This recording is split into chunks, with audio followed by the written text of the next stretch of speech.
AKA the original Black Wall Street. That's right. Stop the killing. We're riding for peace in our streets. Calling all bikers, MC clubs to support the Greenwood Chamber of Commerce observance of the 28th anniversary of the historic Million Man March. Atoning our community October 13th through the 15th in the historic Greenwood District, also known as the original Black Wall Street in Tulsa, Oklahoma. Visit historic TulsaGreenwoodChamber.com. Email us for sponsorship and vendor information. Bike rally at thegreenwood.com. This event is sponsored in part by the Greenwood Beat, WFPG radio station. Good evening, good afternoon, I should say. This is your brother, student in the ministry, Alvin Muhammad, and I want to welcome you to this week's edition of Trumpet on Greenwood, coming to you live from the Greenwood Beat within these historic buildings located on Archer and Greenwood. Again, thank you for tuning in to this week's edition of the Trumpet on Greenwood. Today's subject, brothers and sisters, is titled The Black Attack on Greenwood and Our Need for Atonement. The Black Attack on Greenwood and Our Need for Atonement. The Honorable Minister Louis Farrakhan states that a perfect union with God is the idea at the base of atonement. In the word of atonement, Minister Farrakhan points out, we have at one, and our community needs to be at one with each other in order to mount a defense against the onslaught of urban removal of black folk that we are witnessing today in our community. So we want to talk today about the black attack on Greenwood and our need for atonement. Let me begin properly by saying, in the name of Allah, the beneficent, the merciful, I bear witness that there is no God but Allah. And I further bear witness that the most honorable Elijah Muhammad is the messenger of Allah. And I further bear witness that Minister Louis Farrakhan is indeed the divine reminder in our midst. I greet you, listening audience, in the Arabic words of peace and paradise. Assalamu alaikum. For those who are unfamiliar with that term, it simply means peace. And peace is what we need on Greenwood. We need peace today. We need peace in our community because our community is in an uproar. Our community is divided, and we need to go to work to solve these problems that exist in our community so that we can work together and improve on what our ancestors built. So again, the black attack on Greenwood and our need for atonement. In the word atonement, we also have the word tone, and to tone with means to harmonize with something or someone, and our community needs to be in harmony with one another. And finally, in the word atonement, we have the word atom. And the Honorable Elijah Muhammad teaches us that our unity, black unity, is like an atomic bomb. The historic Million Man March gave us a glimpse of how powerful black unity looks and feels like, as over 2 million black men gathered at our nation's capital, not to destroy and overrun it as our white counterparts did on January 6th of 2022, but rather to present themselves before God in the spirit of reconciliation and atonement. Atonement, brothers and sisters, is an 8-step process which begins with first pointing out the wrong and ends with a perfect union with God if we take the full prescription or steps that are contained in the atonement process. So at this time, brothers and sisters, it's been a while, 1995, where yours truly was present at that historic event. It is important that we review these 8 steps of atonement so that we make sure that we get back on step, that we get back in on focus so that we can go to work within our community in this day and time to solve the problems that we have with one another.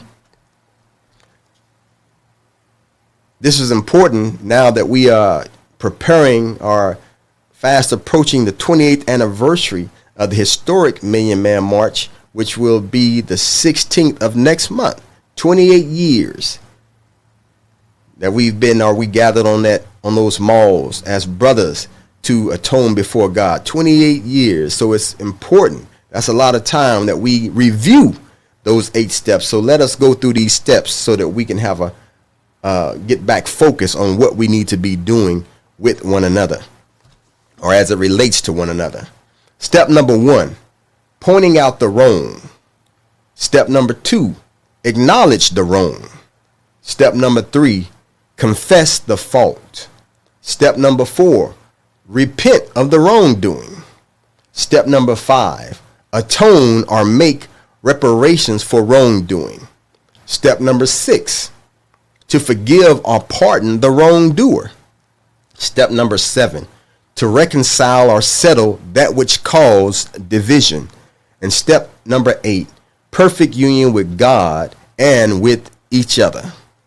The Honorable Minister Louis Farrakhan said that the first step, pointing out the wrong, is the most difficult of all, because when we are wrong and we are not aware of it, someone has to point out the wrong.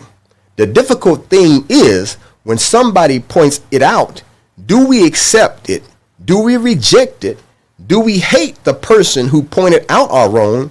How do we treat the person who points out our wrong?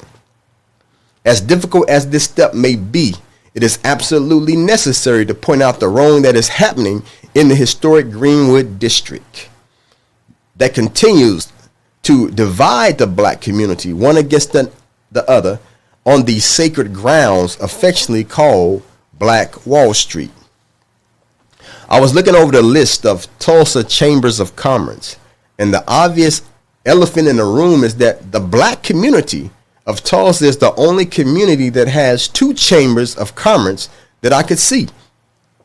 From the outside looking in, one would think that the black community of Tulsa is so large that it requires 2 chambers that are within 2 miles of each other in order to facilitate the needs of the growing black community.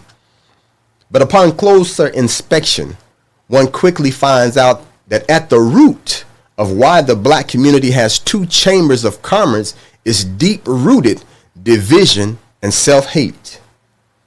We have the historic Greenwood Chamber of Commerce located at 131 North Greenwood, and then we have the Black Wall Street Chamber of Commerce located south of the Frisco Railroad tracks at 1800 South Baltimore Avenue. Tulsa lists the Hispanic population of the city at 68,715 persons, and the African American population of Tulsa at 60,468 people. In 1998, a group of dedicated Hispanic businessmen and owners and community leaders realized the enormous economic impact and potential of the growing Hispanic community in the Tulsa region. In 1999, the Greater Hispanic Chamber of Commerce was incorporated in the state of Oklahoma, creating Oklahoma's first Hispanic Chamber of Commerce. They came together and recognized their power, that their unity was like an economic atomic bomb. But not so the black community of North Tulsa. We have yet to realize the power of our unity. The new Black Wall Street Chamber CEO, Kuma Roberts, stated in a July 23 article in the Tulsa World that we stand for collaboration over conflict over here at the Black Wall Street Chamber of Commerce. Black Wall Street Chamber of Commerce board member William Tisdale stated in the same article, the Black Wall Street Chamber of Commerce is different from the Greenwood Chamber of Commerce in that the Greenwood Chamber is specific to that neighborhood. What neighborhood? The Black Wall Street Chamber of Commerce mission is to help develop the rest of North Tulsa. These statements imply that the historic Greenwood Chamber of Commerce creates conflict over collaboration. These statements imply that the business owners who operate out of the historic Greenwood buildings live a few blocks from the Greenwood Chamber in the surrounding blocks within the Greenwood District. This is how we gloss over black disunity. with lies, claiming to be about collaboration, while actually working against each other, are claiming a difference in purpose, while both chambers work to achieve the same goal, which is to develop and promote black businesses within our community. There are over 30 black-owned businesses collaborating within the historic buildings located at Archer and Greenwood, and most of them do not live within the Greenwood District. Some of them may even live outside of Tulsa. If we support those businesses operating within those historic buildings on Greenwood in the same way our Hispanic family supports each other's businesses, are we not working to develop the rest of North Tulsa, Brother Tisdale? Let's be truthful today. In the spirit of atonement, let's look at how the black community of Tulsa got two black chambers operating within a 2-mile radius of one another. Minister Farrakhan speaks of black fratricide as one of the reasons a march on Washington was needed. Fratricide or sororicide is the act of killing one's brother or sister. And this is what we are doing in the historic Greenwood District, 102 years after the burning and killing of our ancestors by white mobsters angry about our economic might. We are now flipped around and upside down, working to kill one another economically on these historic and sacred grounds. The Black Wall Street Chamber of Commerce was born out of black disunity. Disgruntled former members of the Greenwood Chamber who decided to establish their own chamber as a result of not being able to acquire control over the Greenwood Chamber of Commerce.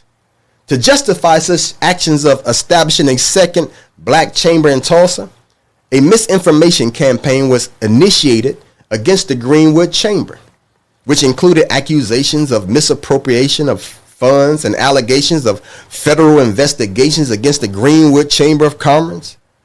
I requested myself proof from those who made such allegations of misappropriation of funds, as well as proof of federal filings and the results of such federal filings against the Greenwood Chamber of Commerce. And today, 4 years later, those who made those accusations have not provided anyone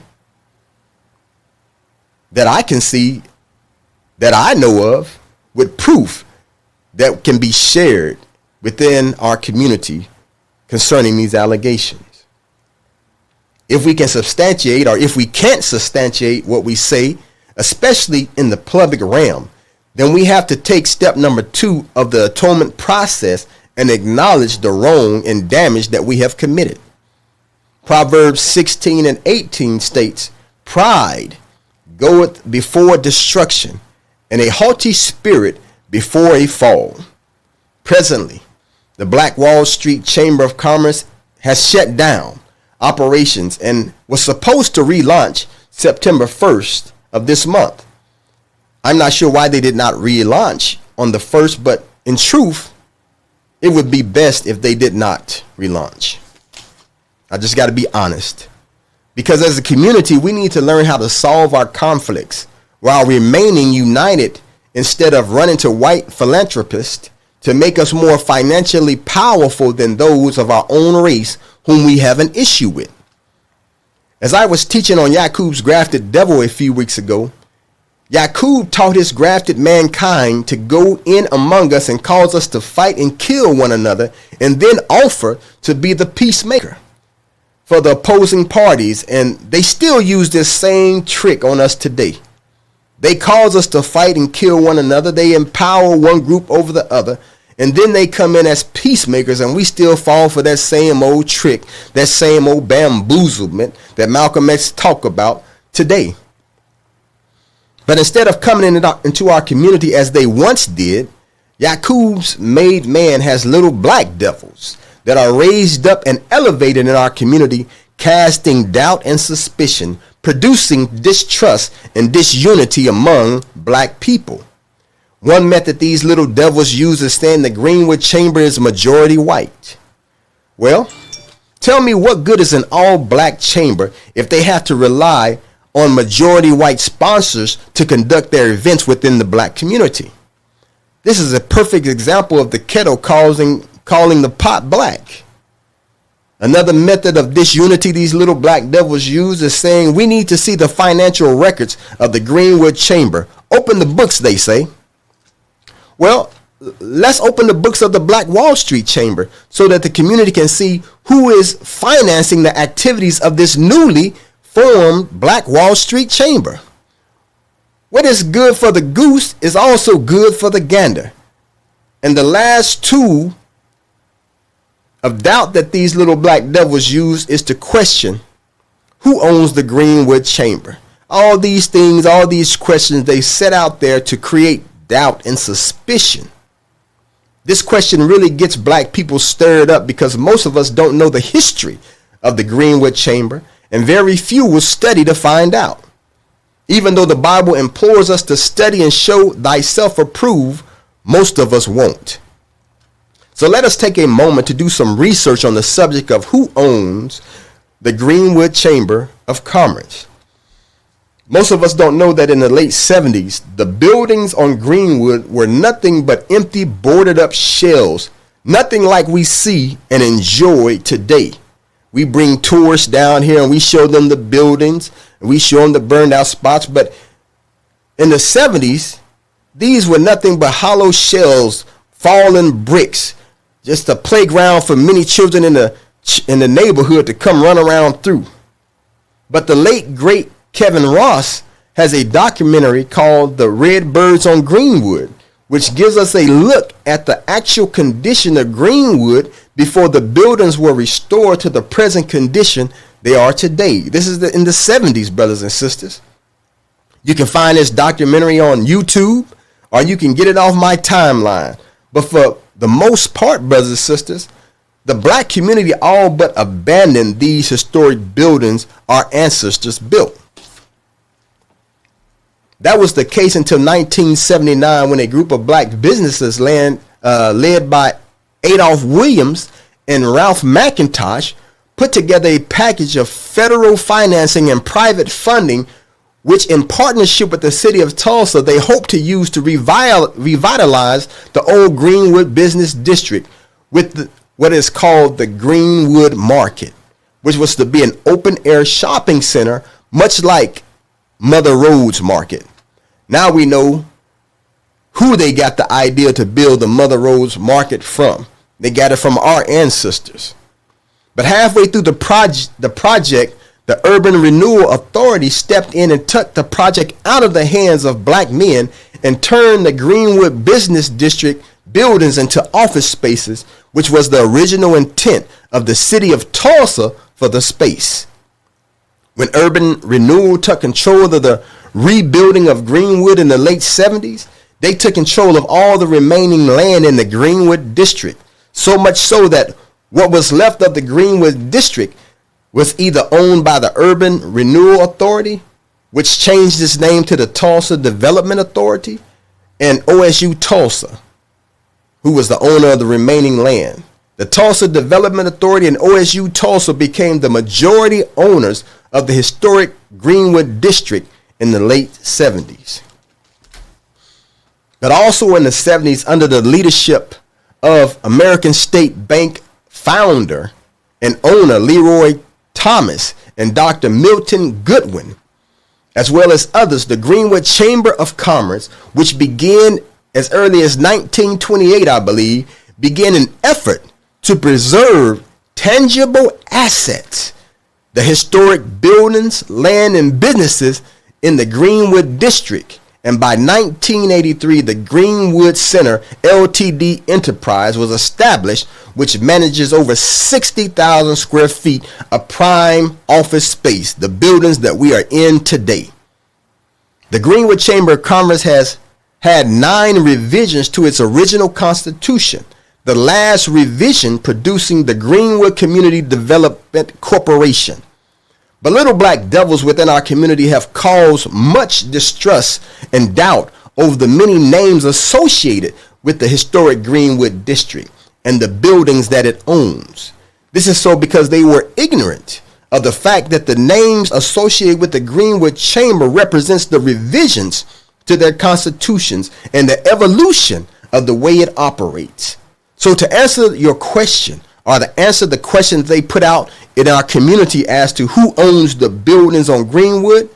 The Greenwood Chamber of Commerce owns the buildings as a result of the forward-thinking men like Leroy Thomas and Dr. Milton Goodwin, who felt it was necessary to preserve these historic buildings on Greenwood. These great men, Leroy Thomas and Dr. Milton Goodwin, preserved 60,000 square foot of office space for black businesses to develop and incubate in, yet we have the Black Wall Street Chamber operating out of the white-owned Spirit buildings. The reason that the Black Wall Street Chamber will receive large donations or has received large donations from white philanthropists is because that chamber serves the purpose of drawing support and resources away from the Greenwood Chamber of Commerce so that the city of Tulsa can acquire this prime real estate which sits next to their beloved baseball field. What these little troublemaking devils don't realize is that they are not just attacking an individual, the president of the Greenwood Chamber. What they are actually doing is attacking a black institution that is almost 100 years old. By splitting up the black community, and the black businesses over two chambers, and some even working to keep much needed federal funding away from the historic Greenwood Chamber, such individuals are working to choke out this 95-year-old black institution with no regard for the sacrifices of our ancestors and what they endured to establish the Greenwood Chamber of Commerce. And why do these angry demons, or why did they start the Black Wall Street Chamber? They did so because they could not rule or control the Greenwood Chamber of Commerce. That's just fact. That's how the Black Wall Street Chamber was established, because angry former members decided to start up their own chamber because they could not control this chamber.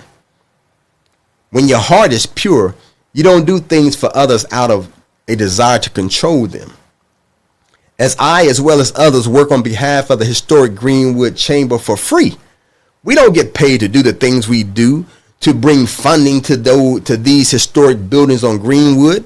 We do it to preserve the rich legacy of our ancestors who worked with each other so that we could have a Black Wall Street in Tulsa. These historic buildings on Greenwood need repairs and updates. What kind of sick black leaders would work to keep funding from entering the halls of these buildings, depriving black businesses within the buildings of much needed improvements? Look at the city of Tulsa. They got a brand new building. They didn't move from the old city council building that was over by the downtown library. They got an upgraded new building, but yet they have decided to keep funding away from the Greenwood District so that black business owners on Greenwood cannot live in modern technology. They don't want repairs to be done to these historic buildings. These buildings were built in the 70s or rebuilt in the 1970s.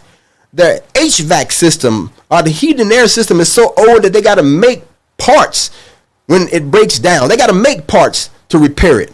You can't go to the HVAC center and get repair parts for the heating and AC unit of this that operates within this building. They have to be made. That's how old the system is. Yet we have black leaders working to prevent funding from coming to these buildings that our ancestors built. What type of Negro leader is that?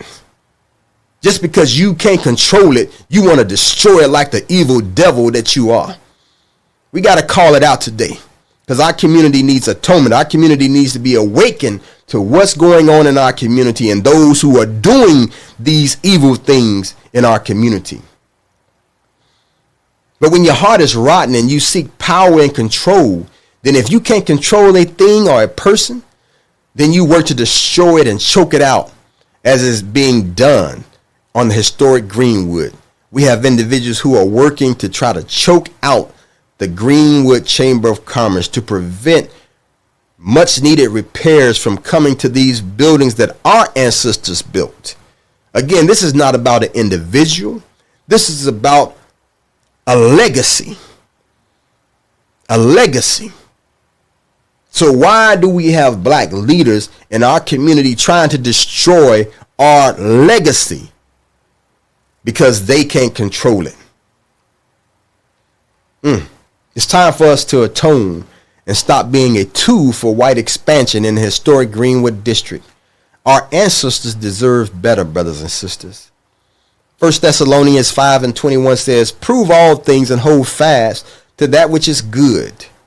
So the next time some troublemaking devil brings you news about the historic Greenwood Chamber, ask for proof. If they cannot provide the proof, know that you are dealing with one of Yaku's black troublemaking devils. We cannot be bamboozled today, brothers and sisters. We have to start asking questions. And the number one question is, why would we have black leaders in our community working to prevent repairs to these buildings that our ancestors built? What type of leader does that? Again, I don't know why the Black Wall Street Chamber has not relaunched, but I guarantee you this, mark my words. If they do relaunch, they will relaunch with much more white financial support. They will launch to prevent support from coming to the Greenwood Chamber, the historic Greenwood Chamber. And they will work to divide, or continue to work to divide our community, when in truth we should come together and strengthen the Greenwood Chamber. Yes, it has problems, it's not perfect, but heck, you still work with our white counterparts downtown. Look at what they're doing at the cemetery with our ancestors, digging up bodies, scraping the ground, and then covering them back up. And we still trust that they have our best interests in mind, but we still work with them. We don't rise up. We're not trying to destroy city council. We sit and hope and pray that they're going to do the right thing. We are patient with the city council, even though they continue to deceive us. We still work with them. Come election day, we're going to be out begging and crying. Rock the vote. Let's go vote, because we trust that one day they're going to do us right. But when it comes to the chamber, when it comes to a black person, that's all you got to do is say one thing wrong, and we working against you. We want to destroy you. We want to take every breath of life away from you. And that's what's being done on historic Greenwood. We have to rise up against such activity. We have to expose those individuals for the decisive devils that they are. It's time for us to rise up and pull our community together. And that begins with pointing out the wrong that is being done within our community. So again, brothers and sisters, we are organizing the 28th anniversary of the Million Man March. It is a day of atonement, and it's time for us to come together. How can we speak against the gang violence in our community when we are worse than the gangs? We're political gang members. We're religious gang members. We're not shooting bullets, but we're shooting words that work to destroy progress. How can we be an example for the youth when we're fighting the way we're doing, working against one another? They are suffering because we are not willing to work together to build something for them. So we have to stop this madness. We have to identify the wrong, and we have to ask those who are doing wrong that are keeping funding from the historic Greenwood District, which our ancestors built. Those who are trying to choke out this legacy, to stop. Just stop. Whatever you want to do on your own, go and do it. But don't try to stop the good works of others because you are angry because you can't control it. So again, thank you all for tuning in to this week's edition of the Trumpet on Greenwood, where we try to bring you truth, unadulterated. We need to atone, brothers and sisters. So please help us strengthen the Greenwood Chamber and repair these buildings so that they could be an example for generations to come. So that our children's children can come down here and see the magnificence of what our people built. But we cannot do that if we sit back quietly and allow those within our community to strangulate and choke out the Greenwood Chamber. So again, thank you for tuning in to this week's edition. May Allah bless you. We'll see you, God willing, next week. Assalamu alaikum.